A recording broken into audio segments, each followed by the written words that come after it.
এগো নাম পড়াই আমার শ্বশুর ঘর, আর আমার উপর পাড়াই বাপের ঘর।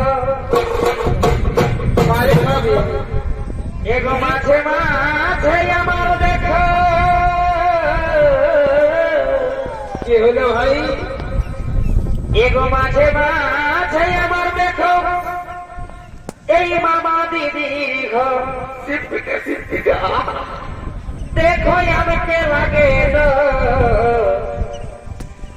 এই চুপে চুপে আঁচল টানে ছোট দেওর গো,